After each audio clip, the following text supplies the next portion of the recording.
मैंने सजा सुझावों को ध्यान से पढ़ा है, मैंने वकीलों की दलीलें सुनी हैं। इन सब के आधार पर मैंने फैसला किया है कि आरोपी को कम से कम 12 और ज्यादा से ज्यादा 14 साल की सजा दी जाएगी। बुरे डॉक्टरों के बारे में सोचें तो शायद आपको फ्रैंकस्टीन या डॉक्टर जैकिल याद आ जाएंगे, है ना? कहानियों में डरावनी बातें आपको रोंगटे खड़े कर सकती हैं, लेकिन असल जिंदगी में बुरे डॉक्टरों की कहानियां इस पेशे के एक काले पक्ष को दिखाती हैं। इस वीडियो में हम उन डॉक्टरों की डरावनी कहानियों को देखेंगे जो लोगों की मदद करना छोड़कर डॉक्टर और गलत करने वाले के बीच की लाइन को धुंधला देते हैं। मॉरिस मोलिन। कैलिफोर्निया के एक शांत शहर पेटालुमा में डॉक्टर मॉरिस वोल्किन रहते थे।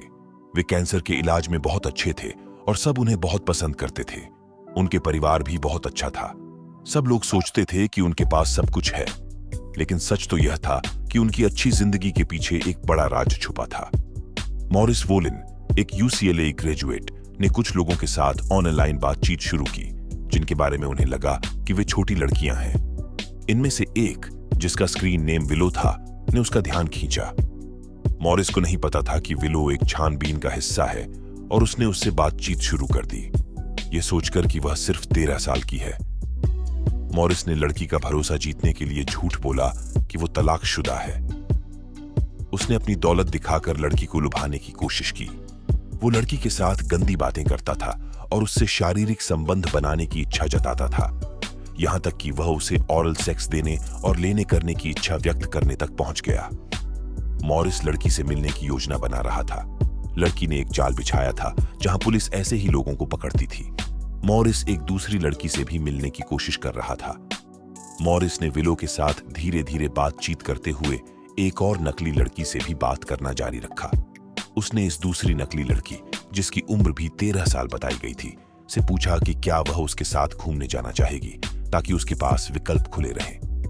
अपनी इच्छाओं के चलते मॉरिस अपने घर पीडमोंट, कैलिफोर्निया से पेटालुमा के लिए निकल पड़े, जहां उनकी योजना विलो से मिलने की थी। उन्हें नहीं पता था कि यह फैसला उनके जीवन को हमेशा के लिए बदल देगा। निर्धारित मिलन स्थल पर पहुंचने पर मॉरिस विलो का पीछा करके उसके पीछे गया, जहां उसने दावा किया कि उसे बिकनी बदलने की जरूरत है। उसके इंतजार में मॉरिस ने अपनी नसों को शांत करने के लिए खुद के लिए एक ड्रिंक पीने की कोशिश की। हालांकि भाग्य की उसकी अलग ही योजना थी। बहुत देर तक पड़ा रहने की वजह से ड्रिंक जमकर बर्फ की एक बड़ी गांठ बन गया था। जैसे ही मॉरिस ने इसे अपने गिलास में डालने की कोशिश की, पूरा मिश्रण उस पर गिर गया, जिससे एक ऐसा दृश्य बना जो उसकी पहले से ही बढ़ती हुई घबराहट को और बढ़ा देगा। इस अफरातफरी के बीच मॉरिस की नजरें बगीचे में इधर उधर घूम रही थीं। वह बेताब था कि विलो के वापस आने से पहले वह खुद को साफ कर ले। तभी उसने एक कैमरामैन को देखा जो उसकी शर्मिंदगी के हर पल को कैद कर रहा था। घबराहट और बेबसी से भरकर मॉरिस ने एक पल में फैसला लिया और वहां से भाग गया। लेकिन मॉरिस की भागने की कोशिश ज्यादा देर तक नहीं चली। घर से निकलने से पहले ही कानून प्रवर्तन अधिकारी पहुंच गए और उसका रास्ता रोक दिया। गुस्से और डर में मॉरिस ने अपने धूप के चश्मे को जमीन पर पटक दिया, जो अपरिहार्यता के खिलाफ एक व्यर्थ विद्रोह था। जैसे ही उसे हथकड़ी लगाई गई, उसने बार बार दावा किया कि उसका कोई गलत इरादा नहीं था, लेकिन उसकी बातें उसकी अपनी रोने की आवाज में दब गईं। पूरी घटना के दौरान मॉरिस मानसिक रूप से परेशान लग रहा था। वह स्थिति की गंभीरता और अधिकारियों द्वारा बोले गए शब्दों को समझने के लिए संघर्ष कर रहा था। जब उसे उसके अधिकार पढ़े जा रहे थे, तब भी मॉरिस की मानसिक स्थिति बिगड़ती जा रही थी। वह रोता हुआ कहता रहा कि उसने कभी कुछ गलत नहीं किया। वह इस विश्वास से चिपके रहा कि वह निर्दोष है।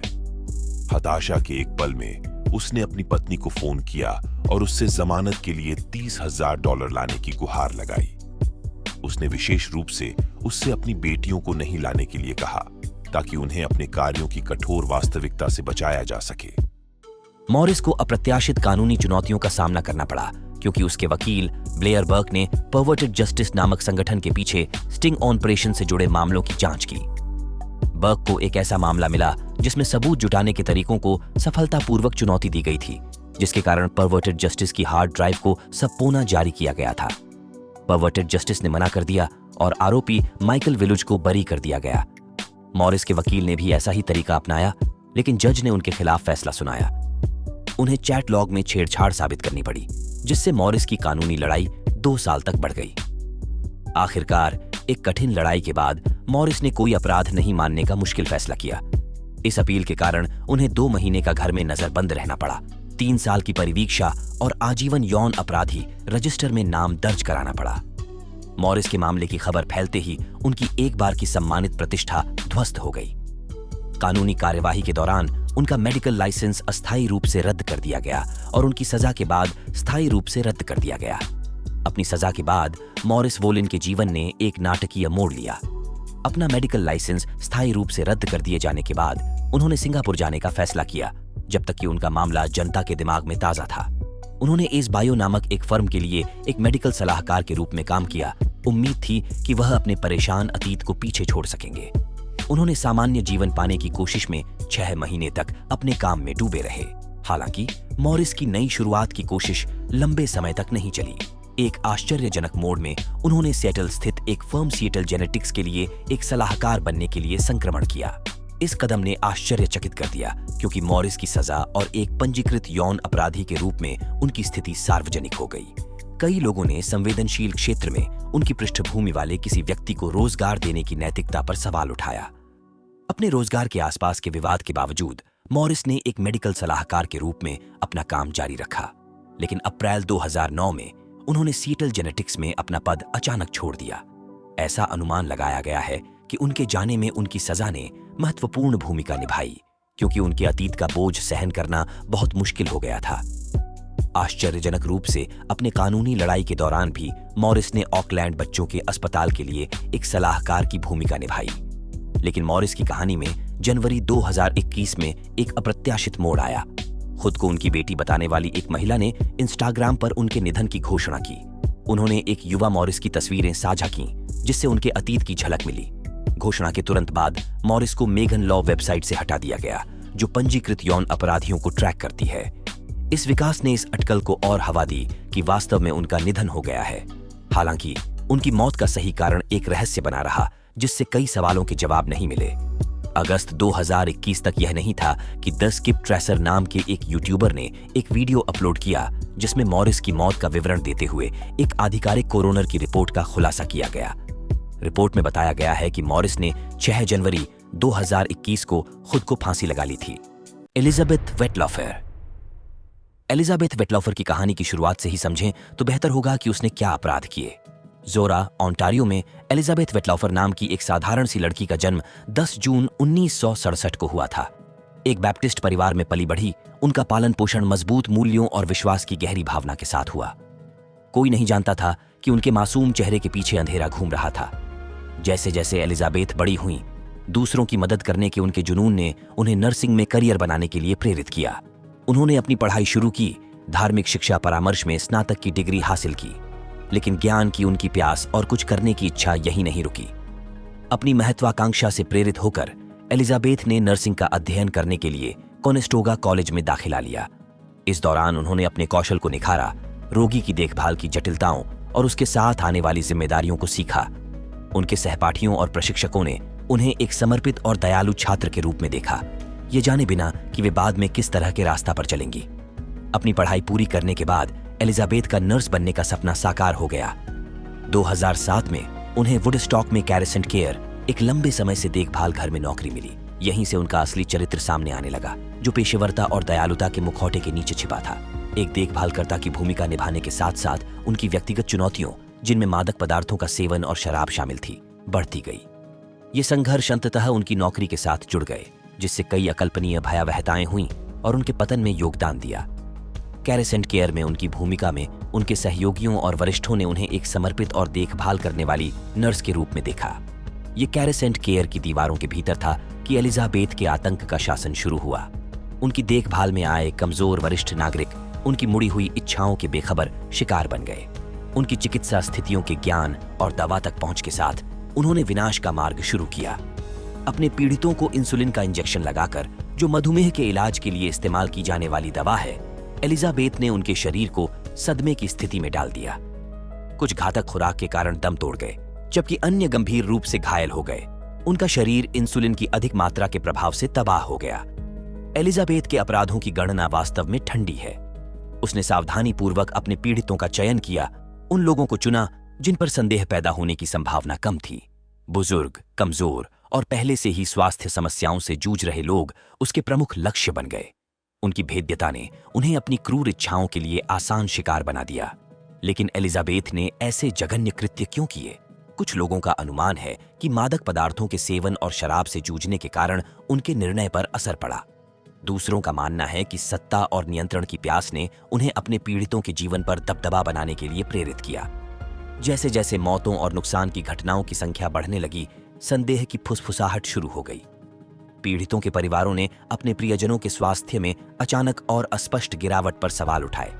फिर भी सच्चाई मायावी रही, जो निर्दोषता और विश्वास के प्रतिरूप के पीछे छिपी थी। एलिजाबेथ के अपराध कैरेसेंट केयर की दीवारों से परे फैले हुए थे। सुविधा छोड़ने के बाद उसने विभिन्न देखभाल घरों और निजी आवासों में रोगियों को इंसुलिन का इंजेक्शन लगाने का अपना पैटर्न जारी रखा। एलिजाबेथ के अनजाने में आतंक का उनका शासन अंततः समाप्त हो जाएगा। सच्चाई एक टिक वाली समय बम की तरह उजागर होने की प्रतीक्षा कर रही थी। 2016 में अपने कार्यों के बोझ से दबी एलिजाबेथ ने एक चौंकाने वाला स्वीकारोक्ति किया। उन्होंने अपने अपराधों की सीमा का खुलासा किया। 8 वरिष्ठ नागरिकों ने अपने हाथों से अपनी जान गंवा दी थी और 6 अन्य बाल बाल बच गए थे। पुलिस, आप इस स्थिति में हो सकती थीं और इसे अपने साथ कब्र तक ले जा सकती थीं। और कौन जानता, एलिजाबेथ, मुझे लगा कि मुझे वकील ने ऐसा करने के लिए कहा था। पुलिस, क्या? एलिजाबेथ, इसे अपने साथ कब्र तक ले जाना और किसी को नहीं बताना। पुलिस, तो आपने एक वकील को भी बताया है ना एलिजाबेथ? बहुत समय पहले। हाँ, पीड़ितों के परिवार टूट गए थे, अपने प्यारे लोगों के बहुत बड़े नुकसान से बहुत परेशान थे। जिन लोगों पर वे देखभाल और प्यार देने के लिए भरोसा करते थे, उनके द्वारा किया गया धोखा एक ऐसा घाव था जो कभी ठीक नहीं होगा। वे न्याय और जिम्मेदारी पाने के लिए बहुत कोशिश करने लगे। पुलिस ने एलिजाबेथ को सजा दिलाने के लिए बहुत जल्दी काम किया। उसे पकड़ लिया गया और उसके बहुत बड़े अपराधों की पूरी जांच के लिए बहुत लंबी कानूनी लड़ाई लड़ी गई। उसके खिलाफ बहुत सारे सबूत थे जिनमें कोई शक नहीं था। साल 2017 में अदालत ने उसके बहुत बुरे कामों के लिए एलिजाबेथ को सजा सुनाई। उसे 8 बार पहली डिग्री की हत्या, 4 बार हत्या की कोशिश करने और 2 बार बहुत बुरा हमला करने का दोषी ठहराया गया। उसके अपराधों की बहुत बड़ी सजा उसे दी गई। जेल में 8 बार आजीवन कारावास और 25 साल तक कभी भी जेल से बाहर नहीं आने की सजा। कनाडा के सबसे बुरे सीरियल किलरों में से एक को 25 साल तक कभी भी जेल से बाहर नहीं आने की सजा मिली है। सजा बहुत सख्त थी, लेकिन यह एलिजाबेथ के कामों के बुरे परिणामों की शुरुआत ही थी। ओंटारियो की सरकार ने एलिजाबेथ के मामले की जांच करने के लिए एक कमेटी बनाई ताकि पता लगाया जा सके कि कौन सी गलतियां हुईं जिससे वह बहुत समय तक पकड़ी नहीं गई। कमेटी ने यह पता लगाने की कोशिश की कि बुजुर्गों की देखभाल करने वाली जगहों पर सुरक्षा में क्या कमियां थीं ताकि ऐसा कभी न हो। जांच के बाद बुजुर्गों की देखभाल करने वालों की सुरक्षा बढ़ाने के लिए नए नियम बनाए गए। देखभाल करने वालों को और सख्ती से देखा गया, उन्हें और ज्यादा प्रशिक्षण दिया गया और रिपोर्ट करने के तरीके बेहतर किए गए। मकसद यह था कि कोई भी व्यक्ति कभी भी एलिजाबेथ के पीड़ितों की तरह न हो। ओंटारियो की नर्सों की संस्था ने बहुत सख्त कार्रवाई की और एलिजाबेथ को कभी भी नर्स नहीं बनने दिया। इससे यह साफ संदेश गया कि नर्स बनने वाले लोग कभी भी ऐसा धोखा नहीं करेंगे। अब ध्यान लोगों का भरोसा वापस लाने और देखभाल के अच्छे तरीके लाने पर था। अमांडा हिक्की की बहुत ही डरावनी कहानी को समझने के लिए हमें पहले उसकी शुरुआत और उसके बचपन के बारे में जानना होगा। अमांडा हैरिस हिक्की जॉर्जिया के डुनवुडी में लिटिल लवी डेकेयर की मालिक थी। उसने 10 साल से ज्यादा समय तक अपने ही घर से यह डेकेयर चलाया, जो समुदाय के बच्चों के लिए एक सुरक्षित और प्यार भरा माहौल लगता था। जॉर्जिया में पैदा हुई और पली बढ़ी, हिक्की हमेशा बच्चों की देखभाल के काम में रुचि रखती थी। वह बहुत मिलनसार और अच्छी लगने वाली थी, जिसकी वजह से माता पिता अपने छोटे बच्चों के लिए एक भरोसेमंद देखभाल करने वाले की तलाश में उसका चुनाव करते थे। हिक्की का डेकेयर जल्दी ही समुदाय में लोकप्रिय हो गया और माता पिता अपने बच्चों को उसकी देखभाल में छोड़कर आश्वस्त महसूस करते थे। हालांकि जैसे जैसे समय बीतता गया, हिक्की का एक बुरा रूप सामने आने लगा। 3 फरवरी 2021 को उसकी क्रूरता का पूरा सच सामने आया। उस दिन डेकाल्ब काउंटी में पुलिस और फायर फाइटर को हिक्की के डेकेयर में एक बच्चे के बेहोश होने की एक बहुत ही डरावनी कॉल मिली।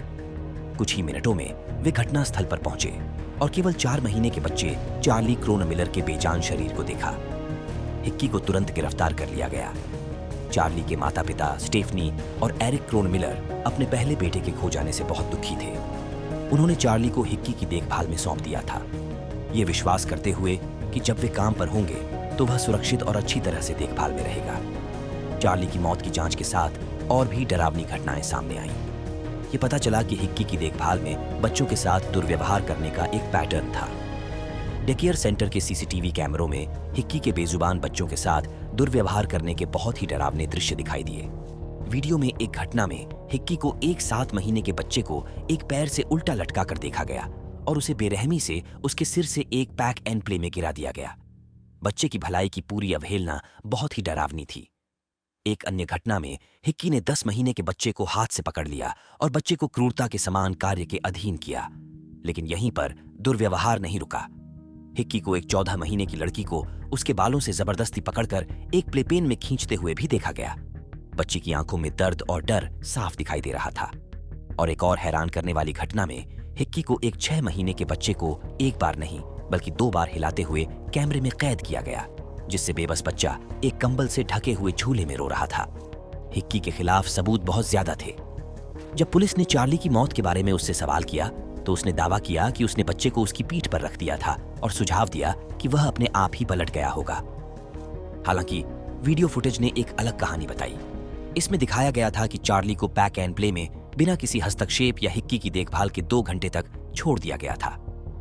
पूरी जांच और बाद के मुकदमे के दौरान हिक्की की बचाव पक्ष की टीम ने यह तर्क देने की कोशिश की कि उसे उसके अधिकारों के बारे में ठीक से सूचित नहीं किया गया था और उसे निगरानी फुटेज जारी करने से इनकार करने का विकल्प नहीं दिया गया था। हालांकि ये तर्क उसके खिलाफ सबूतों के सामने नाकाम रहे। मुकदमे की कार्यवाही भावनात्मक रूप से चार्ज की गई थी, क्योंकि पीड़ितों के परिवारों ने अपने बच्चों के साथ हुए दुर्व्यवहार के दिल दहला देने वाले विवरण सुने थे। हिक्की भी अपने किए के बोझ से स्पष्ट रूप से प्रभावित हुई थी। अदालत में उसने चार्ली क्रोन मिलर की मौत और उसकी देखभाल में अन्य बच्चों के साथ दुर्व्यवहार के लिए बहुत दुख व्यक्त किया। डिकाल्ब काउंटी सुपीरियर कोर्ट की मुख्य न्यायाधीश लतीशा डियर जैक्सन ने मुकदमे की अध्यक्षता की, यह सुनिश्चित करते हुए कि न्याय हुआ। न्यायाधीश ने गवाहियों और प्रस्तुत किए गए सबूतों को ध्यान से सुना, हिक्की के कार्यों के पीड़ितों और उनके परिवारों के जीवन पर पड़ने वाले प्रभाव पर ध्यान से विचार किया। मुकदमे में एक महत्वपूर्ण क्षण तब आया जब एक वीडियो चलाया गया जिसमें चार्ली क्रोन मिलर को पैक एंड प्ले में 2 घंटे तक बिना देखभाल के छोड़ दिया गया था। जैसे ही हिक्की ने फुटेज देखा, उसके चेहरे पर आंसू बह निकले, शायद अपने कार्यों की भयावहता और निर्दोष जीवन पर उनके विनाशकारी परिणामों को महसूस करते हुए। लॉ एंड क्राइम द्वारा समीक्षा किए गए अदालती दस्तावेजों से पता चला कि हिक्की ने दूसरी डिग्री हत्या के लिए एक अल्फोर्ड याचिका दायर की, यह स्वीकार करते हुए कि यदि मुकदमे के लिए लाया जाता है तो अभियोजन पक्ष के साक्ष्य संभवतः दोषी फैसले में परिणत होंगे। इस याचिका समझौते के परिणाम स्वरूप 35 साल जेल की सजा हुई, जिसमें 30 साल जेल में बिताने और शेष 5 साल परिवीक्षा पर रहने की सजा हुई। चाहे यह पहली बार था या नहीं, यह मेरे लिए लागू नहीं है, लेकिन यह आखिरी बार है। मैं कुल 35 साल की सजा सुनाने जा रहा हूं। अमंडा हिक्की की सजा ने उसके अपराधों से प्रभावित परिवारों के लिए एक दर्दनाक अध्याय का अंत किया। डिकाल्ब काउंटी के जिला अटॉर्नी शेरी पोस्टन ने उम्मीद व्यक्त की कि याचिका और सजा से प्रभावित लोगों को कुछ हद तक शांति मिलेगी। हालांकि यह उनके द्वारा किए गए नुकसान को उलट नहीं सकता है, लेकिन यह परिवारों को मुकदमे में अपने सबसे बुरे दिनों को फिर से जीने के कष्ट से बचाता है। रादोंडा वॉट यूनिवर्सिटी मेडिकल सेंटर में एक समर्पित रादोंडा वॉट ने दिसंबर 2015 में अपना करियर शुरू किया। उन्हें नहीं पता था कि उनका नाम जल्द ही एक चौंकाने वाले और दुखद मामले के केंद्र में होगा। 24 दिसंबर 2017 को 75 वर्षीय चार्लेन मर्फी को सबड्यूरल हेमेटोमा के लिए अस्पताल में भर्ती कराया गया था। यह एक गंभीर स्थिति है जिसके लिए तत्काल चिकित्सा ध्यान देने की आवश्यकता होती है। 2 दिन बाद मर्फी को एक शांत करने वाली दवा, जिसे वर्सेट कहा जाता है, देने की जिम्मेदारी वॉट पर आ गई। इसका उद्देश्य उन्हें MRI स्कैन के लिए तैयार करना था, एक ऐसी प्रक्रिया जिसमें रोगियों को लंबे समय तक स्थिर रहने की आवश्यकता होती है।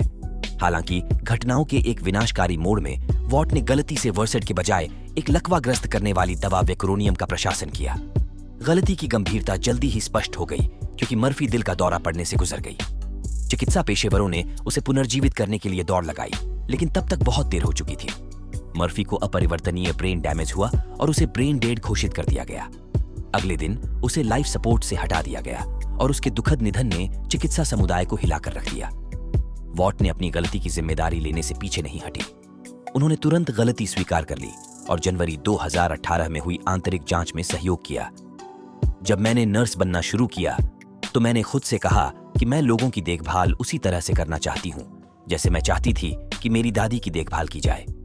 मैं कभी नहीं चाहूंगी कि ऐसा कुछ हो। मैं कभी नहीं चाहूंगी कि ऐसा कुछ उसके साथ या किसी ऐसे व्यक्ति के साथ हो जिसे मैं प्यार करता हूं। हालांकि उनके कार्यों के परिणाम उनकी नौकरी खोने से कहीं आगे तक फैल गए। दुखद घटना की जांच के रूप में टेनेसी डिपार्टमेंट ऑफ हेल्थ के नर्सिंग बोर्ड ने राडोंडा वॉट के कार्यों पर करीब से नजर डाली।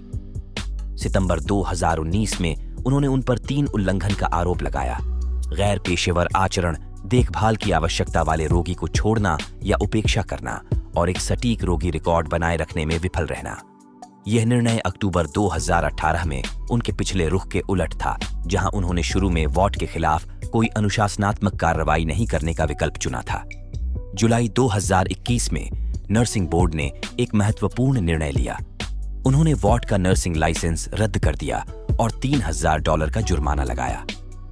यह वॉट के पेशेवर जीवन में एक महत्वपूर्ण मोड़ था, क्योंकि उन्हें अपने कार्यों के परिणाम भुगतने पड़े। राडोंडा वॉट का लंबे समय से प्रतीक्षित मुकदमा अंततः 21 मार्च 2022 को शुरू हुआ, जो कोविड-19 महामारी के कारण 1 साल से अधिक समय तक देरी से हुआ था। अभियोजन पक्ष ने वॉट द्वारा ओवरराइड फंक्शन के उपयोग को लापरवाही के सबूत के रूप में चित्रित करने की मांग की। उन्होंने तर्क दिया कि उनके कार्यों ने रोगी सुरक्षा की अवहेलना दिखाई, इस तथ्य के बावजूद कि कई अस्पतालों में ओवरराइड एक आम घटना थी। हालांकि जैसे जैसे मुकदमा आगे बढ़ा, विशेषज्ञों ने स्वास्थ्य प्रणाली की वास्तविकताओं पर प्रकाश डालने के लिए स्टैंड लिया। उन्होंने गवाही दी कि अस्पतालों में ओवरराइड दैनिक आवश्यकता थी, खासकर जब कंप्यूटर सिस्टम के अपग्रेड के कारण देरी का सामना करना पड़ता था, जैसा कि 2017 में वेंडरबिल्ट में हुआ था। वॉट ने समझाया कि इन देरी के कारण नर्सों को आवश्यक दवाओं तक पहुंचने के लिए ओवरराइड का उपयोग करने का निर्देश दिया गया था।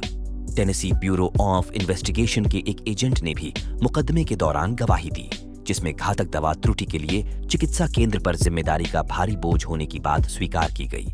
हालांकि यह स्पष्ट हो गया कि जांच ब्यूरो ने केवल अस्पताल को जवाबदेह ठहराने के बजाय वॉट के खिलाफ आपराधिक आरोपों का पीछा किया। राडोंडा वॉट के मामले की सुनवाई में पता चला कि स्वास्थ्य व्यवस्था में कई समस्याएं हैं। इसने लोगों को सोचने पर मजबूर कर दिया कि गलती से होने वाली चिकित्सा गलतियों के लिए डॉक्टरों को अपराधी बनाना सही है या नहीं, और इससे मरीजों की देखभाल पर क्या असर पड़ेगा।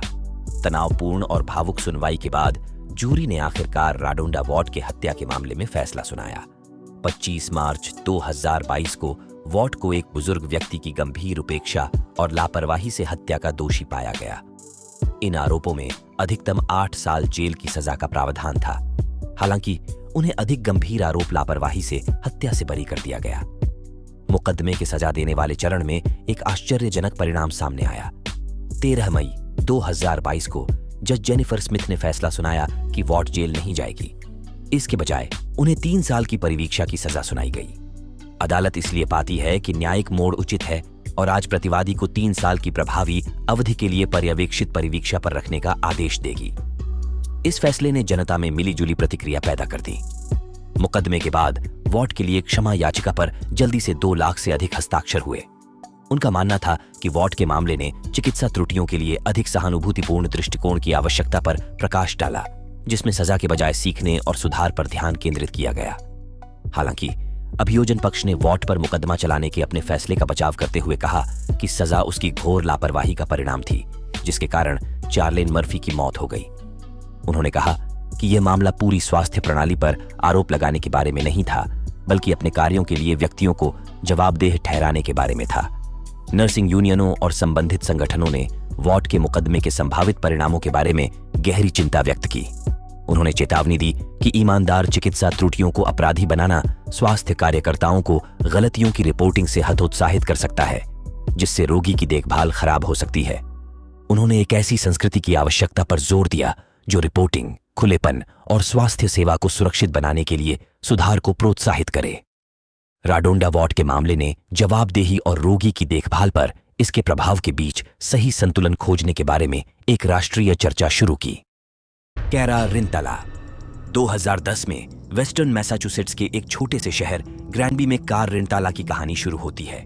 एक पैरामेडिक कार घर लौटी और अपनी पत्नी एना मैरी कोचरिन रिंताला को बेसमेंट की सीढ़ियों के नीचे बेजान पाया। एक दुखद दुर्घटना जैसा शुरू हुआ, वह एक काले मोड़ पर गया जिससे कई मुकदमे हुए।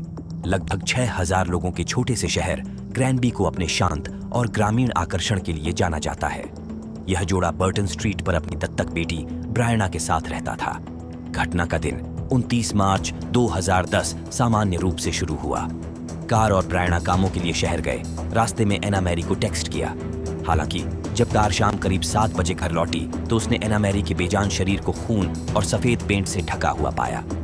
भयानक दृश्य ने कार को पड़ोसियों से मदद लेने के लिए प्रेरित किया। उन्हें 911 पर कॉल करने का निर्देश दिया। 1972 में पैदा हुई एना मैरी को एक उग्र और मजाकिया व्यक्ति के रूप में याद किया जाता था, जो जीवन को उत्साह के साथ गले लगाती थी। उनकी मुलाकात 2002 में स्प्रिंगफील्ड में पैरामेडिक के रूप में काम करते हुए हुई थी। उनका प्यार बढ़ता गया, जिसके कारण शादी हुई और ब्रायना को गोद लिया गया। एना मैरी की मौत की जांच से एक परेशान शादी का पता चला। $95,000 के कर्ज और खर्च की आदतों पर विवाद के साथ वित्तीय तनाव ने रिश्ते को प्रभावित किया था। इस जोड़े के रिश्तों में पहले से ही घरेलू समस्याएं थीं, जिसमें प्रतिबंधात्मक आदेश और पुलिस को कॉल करना शामिल था। एना मैरी ने कार्ला नामक एक पुलिस अधिकारी के साथ एक चक्कर लगाया था, लेकिन बाद में कार के पास लौट आई। उनके रिश्ते की जटिलताओं ने एक उथल-पुथल वाले मिलन का संकेत दिया। शव परीक्षण के परिणामों ने एक साधारण दुर्घटना की किसी भी धारणा को तोड़ दिया। एना मैरी की गला दबाकर हत्या कर दी गई थी। उसके सिर पर 23 ताजे चोट के निशान और कई कुंद चोटें थीं। दृश्य ने एक रचित दुर्घटना का सुझाव दिया, जिसमें सूखे और गीले पेंट की उपस्थिति और एना मैरी के शरीर की स्थिति जैसी विशेषताएं थीं। कानूनी गाथा कई परीक्षणों का सामना कर रही कार के साथ सामने आई। अभियोजन पक्ष ने एक बिगड़ते हुए विवाह की तस्वीर पेश की, जिसमें आरोप लगाया गया कि कार ने एना मैरी की गला घोंट दी और दृश्य को दुर्घटना की तरह दिखाने के लिए तैयार किया। बचाव पक्ष ने विसंगतियों पर प्रकाश डाला और अन्य संभावित संदिग्धों, जिनमें एना मैरी की पूर्व प्रेमी कार्ला और मार्क नाम का एक दोस्त शामिल था, पर उंगली उठाई। मुकदमों में मिस्त्राल और डेडलॉक जूरी शामिल थे। 2016 में कार को एना मैरी की हत्या का दोषी ठहराया गया और आजीवन कारावास की सजा सुनाई गई। हालांकि मैसाचुसेट्स सुप्रीम जुडिशियल कोर्ट ने एक पेंट विशेषज्ञ की गवाही के साथ समस्याओं के कारण 2021 में इस सजा को उलट दिया। कार रिंताला, जिस पर एक दशक से अधिक समय पहले ग्रैनबी में अपनी पत्नी की हत्या करने का आरोप लगाया गया था, जेल से बाहर है और उसके चौथे मुकदमे की प्रतीक्षा कर रही है। रिंताला को नवंबर में जमानत पर रिहा कर दिया गया था और कई लोग सोच रहे हैं कि मामला आगे कहां जाता है।